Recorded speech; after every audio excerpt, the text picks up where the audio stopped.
chakamudzipa chikamutuzurisa part 5. Zebhedhiya ainge ongogara mumba kunyara kunanga wanabi ake nendaya yekuti shoko rainge rafamba rokuti akapotsa ataiki vanopenya dzipiwa negogo rechimoto chesawabhinzi.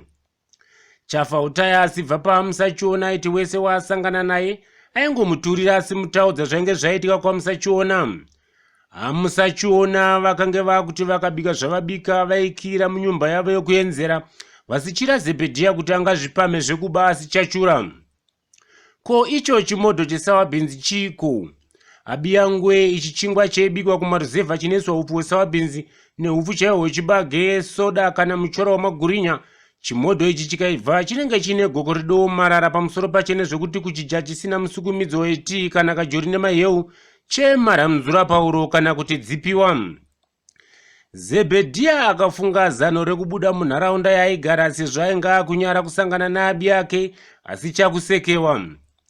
Pfungwa dzake dzakatengedza kwamudzimu kwasekuru vake vanogara masabhu kunyamandoro mudharamakomo. Ko iko kwamudzimu kwaaida kuenda haina zvipama here zvokuba asichachura? Ngatisanganei pachakamudzipa chikamutuzurisa part 6 iyo yamepasiwana chiyame nomufurutsa mukorekore weurungwe wepanyaminyami FM.